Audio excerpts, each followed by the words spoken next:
We welcome you to this week's edition of the Nation's Capital Sports Show, where it's most definitely on. So let's get started talking about what we enjoy, talking about the best and the most, and that is local and national sports. Let's start out on the local scene, doing something different for a change in terms of talking about sports. Let's talk about what's going on in the world of high school football. Let's start with DCIAA. There we go. Yeah, Kevin, DCIAA. We'll talk about the West. Dunbar is 6-1, 2-0 in the West right now. Wilson's right behind them at 4-4, 2-0, and they have a match a couple of weeks from now, which could determine the DCI West champion. Go Wilson, our old alma mater, man. Our old alma mater.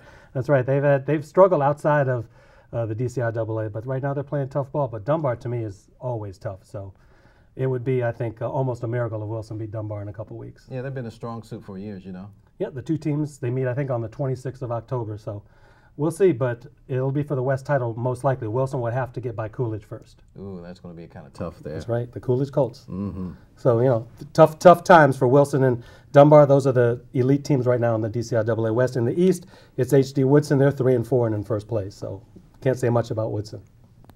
And that's typical for Woodson. You know, they're going to probably win the East. They always seem to win it. And right. But you know, the one little twist this year in Washington and public schools is that they're going to actually have a city championship game that brings in some of the private schools. It looks like, I think Carl is the one that said that they weren't going to be in it. But it'll probably mean that Friendship Collegiate, they'll probably be in that game. They'll be in it, and they want to make it actually a whole playoff system where they have the DC public schools, the charter schools, for as long as can be now, and include everybody in the city title game, right, including some of the private schools. Right, yeah, Chris? Private schools, but the private schools have to sign off on it right now. The WCAC, the Catholic League, so to speak, they have not agreed to that because they say it will take the season too long. Speaking of the WCAC, Good Counsel is dominating right now. A big win over DeMatha 2 weeks ago, and then a big win over McNamara last week, and they are 3-0 in the WCAC, and it looks like they're running away with it. Interesting. And Vincent, you wanted to say something, you wanted to introduce. And what's happening in Virginia? What's happening with Yorktown? Oh, man. Chris can talk about Yorktown, too. I know the Patriots, I think, they're the cream of the crop in the National District. They've got a couple games left. We will be covering the Yorktown-Washington League game, and we will be covering the Mount Vernon-Yorktown game, both those games at Yorktown. 7-0, 5-0 in the district right now, 23 straight regular season victories for Bruce Hansen and the Yorktown Patriots. All right. And for those of you just joining us, sorry, I didn't mean to stop you. For those of you just joining us, you're listening and watching to Arlington Independent Media, AIM, on Comcast 69 and Files 38. Go ahead. And I was just going to say, you know, just so, you know, because he said Arlington Independent Media, so we don't offend our other Arlington High School. You know, back in the day, we used to always be accused of being like the Bruce Hansen show. Right. But, you know, with Washington Lee and Wakefield struggling again. Washington Lee, how are they doing this year? Washington Lee is doing okay. They're in second place, 4-1, so they're a game behind Yorktown. So that game could have significance when they play on November 2nd. And the Washington Lee Generals started off poorly, losing 2, maybe even 3 in a row, if I can remember correctly. But they have since turned it around, and Josh Shapiro's done a good job. This is his 6th year at WNL, and I love how he coaches that team. Yeah, playoffs for the Generals. That's right, playoffs for the Generals. You never know, man. All right, Should be good. Let's end this in asking you, what game are you covering? Are you covering any game kind of soon? Well, the next game we cover is the Mount Vernon-Yorktown game, not this week, but the next week, and that'll be at Greenbrier Stadium. So the Mount Vernon Majors visit the Yorktown Patriots, and then we follow that with our big classic, the Washington Lee Generals and the Yorktown Patriots on November 2nd. And once again, that is right here on AIM. That's right. Comcast 69, Verizon 38. Thank you very much. All right, let's talk about those Washington Redskins. Yes, they won it very convincingly, 38-26 over those Minnesota Vikings.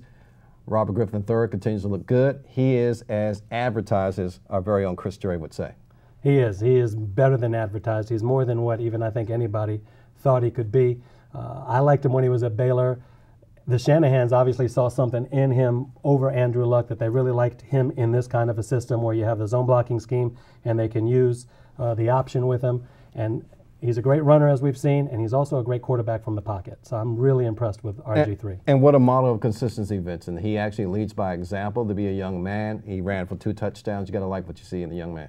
Especially that 76-yard run. Unbelievable how he turned on the Jets. Unbelievable. And, you know, once he turned that corner, he was gone. That's right. And he inspires other folks to play even well or even better, Chris.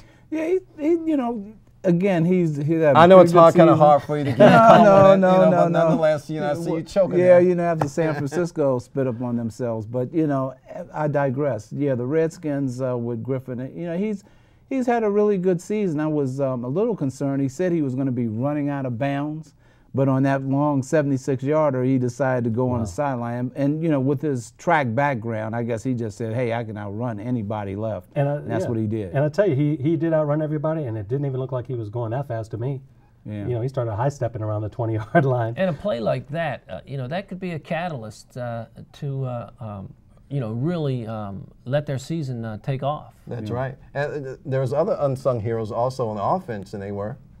Well, you got to say Alfred Morris. He didn't have a great game, but what I liked about Alfred Morris in this game was that he really stood in there at third down, and he did a lot of protection blocking for Robert Griffin III. Mm-hmm. And not only that, a couple of the other running backs did too as well. So you really got to put him up there. And of course, the offensive line did a pretty decent job, all things considered. Yeah, all things considered, and not bad, No, not too bad at all. And the special teams, if you had to give your druthers about them, they look kind of all right. Well, they got the field goal kicker. That's right. And you know what? At the end of the day, when you're 3-3, especially considering what everybody else in your division is doing, I think the Redskins would take that 10 days out of 10 coming into the season. 3-3, and I don't know if this city has ever been so energized about a 3-3 team in my life. That's right. Let's talk about the Redskins in terms of offensively going into the New York Giants game. Of course, the Giants, this will be their first divisional game up in the Meadowlands. You got to like what you see in the Washington Redskins, but also you got to like what you see in the New York Giants. Let's start with you, Afshin, first. Let's size up the offensive reality of the New York Giants versus the Washington Redskins. Well, first of all, Eli Manning and Christian Ponder are nothing alike, even though Ponder had a good game. He's an up-and-coming quarterback. Eli Manning is one of the better quarterbacks in the league, at least in the NFC, and I think he will do a lot more to pick apart the Washington Redskins defensive backs, especially with Victor Cruz, if Hakeem Nicks comes back, and those guys. And, of course, they'll have a good tight end to throw to once in a while. But they have a much better offense, and they have a very good running game. In terms of defensively, Vincent, how do you see the Washington Redskins faring? Well, defensively, they certainly got to stop Eli Manning. Mm-hmm. I mean, another 352 yards in his last game against San Francisco, and I was really surprised how they really manhandled San Francisco. And, of course, Ahmad Bradshaw, 116 yards in that game. So, they have a potent offense. They certainly do. And, Chris, what do you think that will it take for the Washington Redskins to win? Luck. Andrew Luck? No. No, I think it takes one of those games that the Giants have been known to have where they just, for whatever reason, just played up or down to the level of whoever the competition is, some turnovers and what have you. And it seems like the Giants have really struggled up at the Meadowlands. They've done really, really well on the road, but at home they have struggled. So I think that gives the Redskins a shot. Cleveland's a good example of that against the Browns in the Meadowlands a couple of weeks ago. The Browns held them throughout much of the first half, and then New York just opened it up in the second half. Right. People were worried up there about that Browns game. And there's one thing you got to mention about the Washington Redskins, and which I neglected to talk about, is the Washington Redskins had their first win in 8 games at FedEx Field. Yeah, that's Way right. to go, the first baby. time since I think September of 2011. So it was a little over a year when they got their first win, but they did it. All right, gentlemen, let's size this game up. Washington Redskins versus the New York Giants. Let's talk about the scores. And first, we'll start with Mr. Jerry. I like the Giants like 31-14. It sounded like he was going to sound like toast and jam, but I digress. But nonetheless. He does like toast and jam. Yeah. Peanut butter too? Afshin. I agree with Chris. I think the Giants will win. I don't think it's going to be 31-14, though. I'll probably say something like 34-27, and I think Manning will have 2, maybe 3 touchdown passes. Mr. Charles. Well, I agree with Afshin. The Redskins can score points, so I'll give the Redskins 24, Giants 31. They're just not going to be able to handle that passing game or the balance that the Giants have. Oh, wow. So should I break the grain here? Yes, like I normally do. Go ahead. And then the following Monday make a complete fool out of myself. I mean, should I err on the side of caution here? Go ahead. Washington Redskins 28, New York Giants 21. Okay. We heard it here first, right? You heard it here first. There's something else in what you're going to hear up first when we come back after the break. We're going to talk about the Washington Nationals for those of us who are still getting over the fact that the Nationals will not continue in the postseason, well, I'm quite sure we all have gotten over it, right? Except my friend here. But nonetheless, we've gotten over it. So we're going to talk about that next here on the Nation's Capital Sports Show, where it's always on. Kevin Jeter, Chris Cherry, Vincent Charles, Afshin Banal. We'll be right back.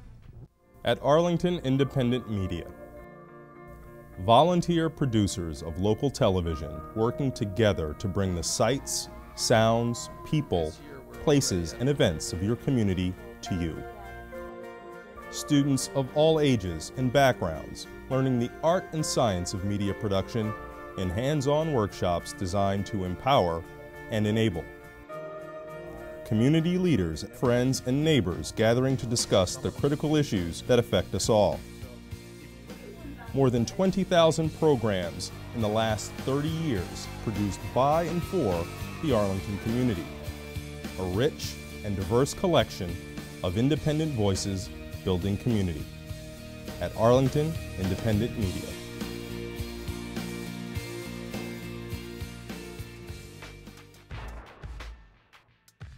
Hey, welcome back to the Nation's Capital Sports Show, where it's most definitely on. I'm Kevin, along with Afshin, Vincent, and of course, Chris. We're going to talk about the Washington Nationals. Boy, I don't know. I'm still reeling over that loss against the St. Louis Cardinals. For some reason, gentlemen, for that last final game against St. Louis, when they were up 6-0, and then, of course, when they were leading only by 2 going into the 8th inning, I had this uncanny feeling in my gut, knowing that somehow, some way, things didn't look right. And first, we're going to start with Chris. Well, let me just say to begin with, had the season, before the season started, if you had told me the Nationals would have made the playoffs, I would have been really extremely happy. Having watched the Nationals have the best record in the National League, having hit a walk-off home run in the bottom of the 9th, and then to come out and lose that way, I want heads. I mean, it's a good thing that I'm not a learner and I couldn't have firing power. All right, so we're going to let you simmer down for just a second. Simmer down. Afshin. No, Chris makes a really good point. There are some things I didn't like that they were doing throughout the whole season. I was a big supporter of having even Steven Strasburg pitch in the playoffs, and I think this is part of what happened and why they fell. And I agree with you, Kevin. When they were up 6-0, I think all of us at this table talked off air. Oh, yeah, we did. Nobody felt confident that the Washington Nationals were going to easily win that game, and of course they didn't. Was this a choke, I mean, breakdown of colossal of events, Vincent? It was pretty big. I don't know if I would word it like that, but and how would you word it? Disappointing and shocking. Probably 2 words that come to my mind. But after that walk-off home run, and then to see them get up 6-0, I thought that game would finish about 14-2. I thought the Nats were finally waking up as far as their bats were concerned. And, you know, it was the 3rd inning, and I thought, well, you know, these are still the Cardinals, so you have to be cautious. But I did not even imagine an ending like we saw. All right, Chris, now we're going to continue with you because I know we're going to let you let it all out. Well, so therefore, have at it, my man. Well, you know, Vincent is always a very gracious person, and he didn't want to use the word choke, but I'll say choke.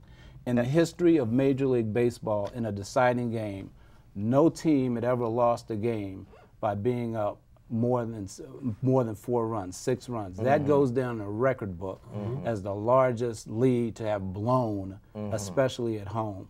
I'm just disappointed. I'm especially disappointed in some of the decisions Davey Johnson didn't make, especially in the 9th inning. That's what disappoints me. I thought they're strategy-wise, I'm just disappointed because I think this team should be playing in Game 2 by now in the championship series, and I put a lot of this on Davey Johnson. And that's what happens in baseball and playoff baseball in short series, as Ashton talked about Strasburg, as these things really get magnified. And I think Johnson really did a poor job managing that game. All right, let's rewind back to Game 4. Jason Worth, remember when he was a part of the Phillies and he on the last game when he was a Philly, came to Nationals Park and hit a walk-off home run.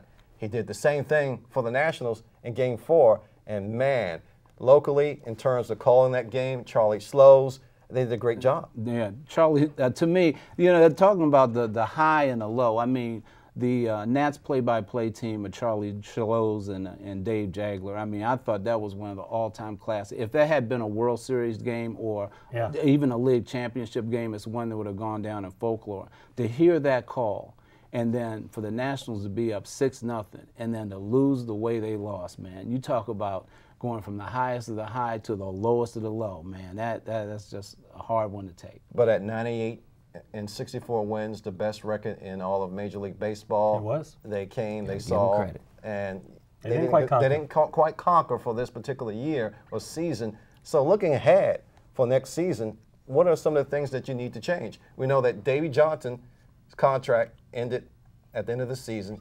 Will he be back? Or would you bring him back, Chris? Well, Kevin, you asked me if I'd bring him back. I think there's other managers that I'd actually look at. But listen, I'm hard on Johnson, and, you know, perhaps I'm still stung by what happened. You know, I'd bring him back, but, you know, it depends what he wants to get paid. You know, Dusty Baker just recently got re-upped for 2 more years at $3.5 million.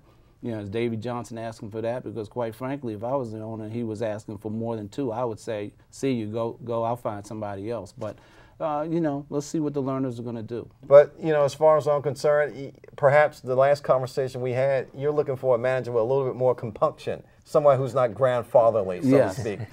Well, you know, those were your words. No, you're right, Kevin, because we talked about that on this show and on some of our other shows. It's just, you know, there's a lot of times I saw like close plays or whatever, and he's just sitting back like grandpa sitting in the dugout. He's not saying anything. I mean, even you know, now you got me worked up. Even in that final game, you know, it's like, look, come out and settle your young pitcher down. You know, you didn't even send McCaddy out there. You're sitting on your behind in the dugout chewing your wad of gum or whatever. Get out there and fire up. Sunflower seeds, you know, man. whatever he's doing. You know, get out there and talk to your pitcher. I just thought he did a poor job, and I put that loss on him more than anybody else, really. So the Game 5 loss. The Game 5. So if you had to make any personnel changes, do you tinker with the pitching, I should say? I would. I wouldn't bring Edwin Jackson back. Exactly. And I'm not blaming Edwin Jackson for what happened because he gave up 1 run. But as baseball broadcaster Phil Wood made the point that throughout his whole career, he's basically been a 500 pitcher with a 4.5 ERA. And this year for the Nationals, he was a 500 pitcher with a 4.5 ERA. Well, if anything, Vincent, Edwin Jackson, perhaps with the performance that he had throughout the season, may have auditioned for another team, worked himself onto another team, because no one's going to pay him. I don't see the Nats paying him $10 million to come back again. I don't think any team will. No. I don't think that's going to happen. He's probably going to pack his bags, but somebody will pick him up. He's an innings eater to an extent. I see John Lennon maybe coming back into the rotation. That's right. And I'm not so sure they're going to make a major move with the starters because you also have Christian Garcia, who's a reliever, the young guy they brought up at the end of the year. They're talking about making him a starter. Strasburg is going to be full-time next year. There may be other areas, maybe shore up the bullpen a little bit.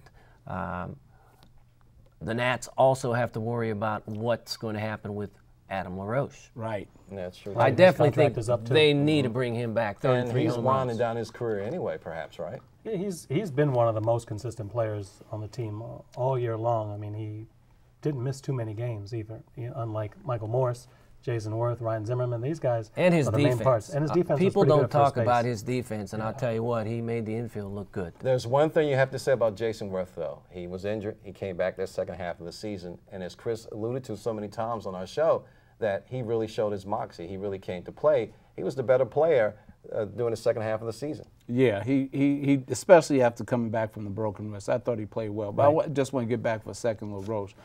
I thought he had a really good year, but he is a guy I'd consider letting go because I think the Nationals really should consider if they can move Ryan Zimmerman to first base. I was really troubled. Now, of course, he had arm problems, but I was really troubled with some of the way he was throwing from third base. You got Lombardozzi there. You know, there's some young guys that you can stick in that infield, and I'd consider that. Funny you should mention it about Zim. I heard so many times that analysts refer to the way in which Zim throws from third base. It's kind of an awkward, hanky-janky type of motion. and he really has to plant his feet first, and he doesn't do that, so it's kind of off balance. I kind of agree with you. Get Zim over to first base, shore up that. And what do you do in terms of the batting? But before we get to that, let's talk about what you wanted to talk about. I know you had something. Oh, no, I was just going to say, you're talking about how he throws the ball. Steven Strasburg is the same way, and we have these issues with the arms of Ryan Zimmerman and Steven Strasburg. You look at a pitcher, and I'm not saying this because he's a Detroit Tiger, but you look at a pitcher like Justin Verlander. Is that a stab at Charles there? No, Charles, we love Justin. Okay. But I'm talking about Detroit. He's pitched 7 consecutive years now for the Detroit Tigers, and he has never had a major arm injury like that. He knows there's something in his mechanics and something in his strength and conditioning which enables him to continue going and pitching 200 innings a season like that, and he never gets hurt. So there's something that they need to do with Strasburg and with Ryan Zimmerman. Like you said, maybe put him over at first base. And one more thing I'd like to say, there is another free agent that's available, and if you really want to go make some waves, Curtis Granderson will be a free agent this year for the New York Yankees. I don't know if the Nats would even want to consider it, but he will be a free agent. It's going to be big bucks. It's going to be big bucks, but he'll be a great center fielder. All right, so let's in sweeping success of the Nationals, how would you grade their entire season? Well, go ahead. You Chris. go no, first. You go no, first. No. I was going to say WERTH. It was well worth the wait to see them do what they have done. It was actually a good job. I would give them, all things considered, I'd give them a B. Did you read the Facebook fan page of the Nation's Capital Sports Show? I posted. No, I did not. After Game 4. I didn't get to that part yet. It was worth it, baby. That's different. It was That's worth even it. better. That's right. I would probably give them a B.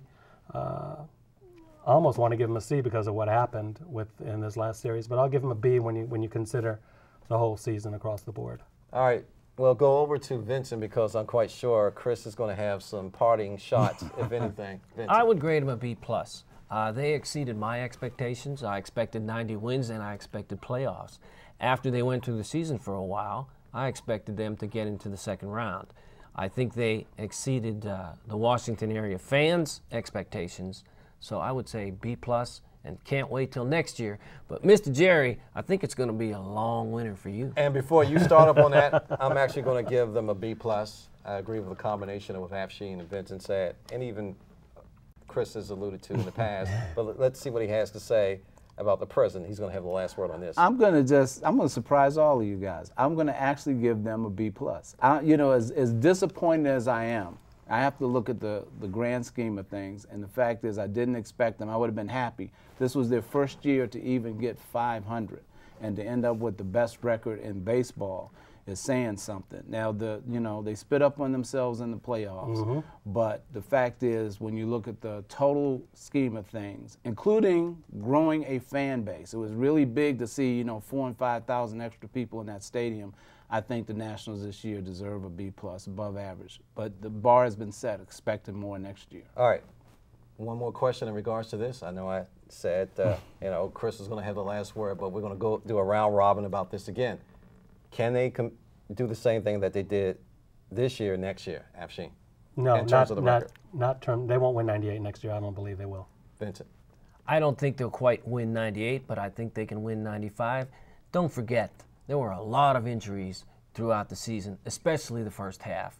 And to finish the way they did, I think they're definitely back next year. Chris? Yeah, I'm also with the fellas. I don't think they'll get to 98 because I expect the Phillies to be better. I expect Atlanta to be good.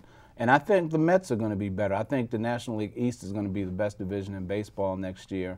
But I do expect the Nationals to at least to get 90 and be no worse than one of the wild card spots. I agree with you guys. And court to Charles Smith or Charles, I have no problems with Detroit. Just want to let you know that. Man. I don't have any problems with Detroit. But the Motor City Kitties, baby. We should take 1 second of silence, of course, for our director producer Devin Gallagher's Pittsburgh Pirates. Okay. All right, over. There you go. Up next, let's talk about DC United. Well, it looks like the DC United is finally going to make the playoffs after a long run. Right now, they've got 2 games left. They have a 4-point cushion over Houston, a 5-point lead over Columbus, and they play Columbus this week. Basically, all DC United needs to do is get a draw. But they want to do better than that in their season ender at RFK, because what they want to do is stay out of that 4 or 5 slot in the MLS playoffs, because like Major League Baseball's playoffs, that's just a one-off. You want to try to get into the top 3 seeds to guarantee that you'll be in the 2-game aggregate playoffs. All right, so do you like the chances, Afshin? Oh, I like the chances of even beating Columbus. Like Chris said, they got to beat Columbus. They don't want to end up in a draw because it won't look good if they're in a wild card. This is the first time in, what, 5 or 6 years, I think, that they'll be making the playoffs, should they make it. Right. And I think Ben Olsen will not take anything less than a win against Columbus. And by the way, they do end the season against Chicago, so out there in Illinois. I think playing at home is going to help them against Columbus because they certainly seem to have a problem going out there to play Columbus in Ohio. And sticking with my theme, if they don't get any points in these last 2 games, I Heads will roll. want to fire everybody. And then on the next show that you listen to on on Stitcher.com or here on AIM, you're going to hear our very own Chris Jerry give his very valued opinion. Bring your list. In no uncertain terms on our show. All right, so that just about does it for us here on the Nation's Capital Sports Show. On behalf of Vincent Charles, Chris Jerry, and of course Afshin Benab, I'm Kevin Jeter. We also want to say thanks to our AIM staff of Devin Gallagher, Charles Smith, Jane R. Stewart, Ken Briley, Steve Cordell, Sally Gellerstein, Jonathan Ken, Craig Syfax, and Philippe Davis, or I should say Diaz, for the Nation's Capital Sports Show. It's a great crew. That's right, and we're so honored and so thrilled to be a part of this. This is like a dream come true. Oh, yes. All right, so have a great week. Thanks for listening to us, and of course, thanks for watching us. Take care.